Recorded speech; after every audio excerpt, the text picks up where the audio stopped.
आप अभी भी कह रहे हैं कि उनको बुलाया जाना चाहिए पार्लियामेंट में? देखें फायद साहब तो डर गए थे भाई। जामी साहब, मैं तो एक अर्ज कर दूं, मैं बड़ा कमज़ोर आदमी हूं, मगर रियासत के लिए, रियासत के दिफा के लिए मैं अपनी जान दे सकता हूं। आपको याद होगा मैंने नाम लेके जब बात की थी और मुझे इसी कैदी 804 ने और जिन दो शख्सियात का मैंने जिक्र किया, गद्दारी के मुकदमे में मुझे गिरफ्तार किया और फिर मेरे पे जो तशद्दुद करवाया, मैंने बाहर निकल के कोई प्रेस कॉन्फ्रेंस नहीं की थी, मैंने रोते हुए ये नहीं कहा था, मैंने अपनी माँ के गले लग के नहीं मैं रोया था, मैं अपनी माँ के कदमों में बैठ के मैंने ये कहा था कि माँ मुझे तेरी दवा चाहिए, मैं इस रियासत के लिए ही पैदा हुआ, इस रियासत के लिए कुर्बानी दूंगा। मैं आज भी ये कह रहा हूँ कि जिन लोगों ने पाकिस्तान के ख़िलाफ़ अपनी अना के लिए फ़ैसले किए या करवाए, उनको कटहरे में लाया जाना चाहिए।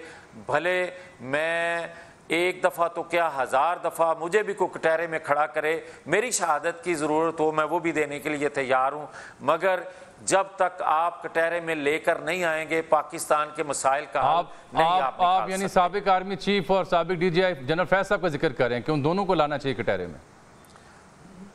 मैं उनका भी जिक्र कर रहा हूँ। मैं उन्होंने जिनसे फैसले करवाए वो बंदयाल साहब से लेके साकिब निसार साहब तक सबको लाया जाए। अभी ये आपके ही एक स्टेटमेंट थी और दीगर कुछ आपके सीनियर रहनुमा भी ये बात करते पाए गए कि क़यादत का ये ख्याल था कि इस मैंडेट के साथ, इन नताइज के साथ हुकूमत नहीं बनानी चाहिए। क्या नवाज शरीफ साहब भी चाहते थे कि हुकूमत ना बनाई जाए? जो आज प्राइम मिनिस्टर हैं वो भी चाहते थे कि ना हम हुकूमत बनाएं। इससे ज़्यादा मैं और आपको क्या कहूँ, मगर आपका दूसरा सवाल होगा कि हुकूमत बनाई क्यों। फिर बात यह है कि पाकिस्तान के अंदर जो हालात आज भी हैं, मैं तमाम अपने वो खदशात, मैं वो अपनी तमाम जो तहफ़्फ़ुज़ात हैं उनको एक तरफ रख के मैं मौजूदा हुकूमत के लिए दवागो हूँ।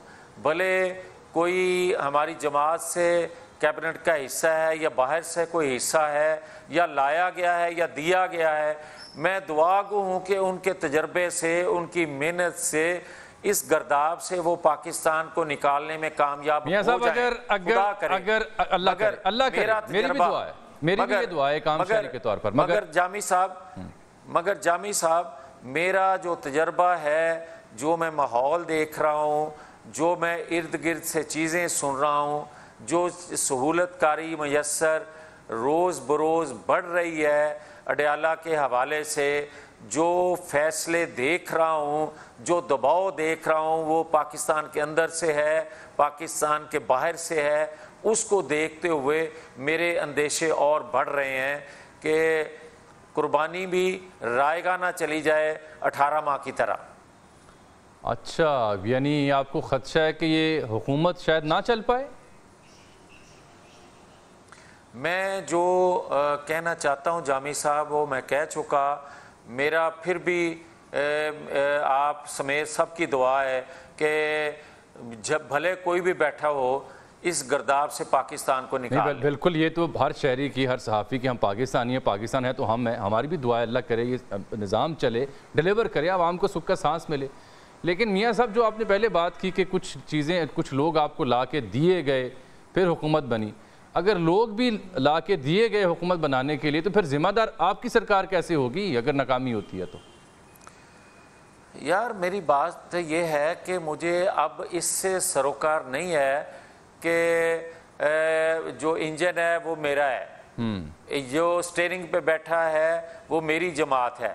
मेरा इंटरेस्ट अब ये है कि जैसे कि ये क्या हकीकत नहीं है कि मुझे मेजॉरिटी नहीं लेने दी गई, मेरी जमात को मेजॉरिटी नहीं लेने दी गई, क्या ये हकीकत नहीं है? और ये खुलेगी हकीकत आने वाले दिनों में कि किस तरह खैबर पख्तूनख्वा की हुकूमत बनाना ज़रूरी था आज की जो बनाई गई है, किस तरह पिक एंड चूज़ हुआ है, किस तरह सिंध में जिस पार्टी की हुकूमत बनाना थी और किस किस वक्त कौन कौन दौरान इलेक्शन भी गुफ्तगू किया करता था, वो फैसल वाडा हों और किन पे किया करता था नाम लेके, क्या नवाज शरीफ का नाम लेके, किस किस जमात से कौन कौन जो ऐसी इल्ज़ाम तराशियाँ और नाकाबिले बर्दाश्त अल्फाज इस्तेमाल किया करते थे, क्यों हदफ था नवाज शरीफ उनके लिए और किस तरह फिर आफ्टर इलेक्शन उनको नवाजा जा रहा है या नवाजा गया, ये सबके सामने है। और आने वाला वक्त बताएगा कि जो हम कहते रहे वो सच था।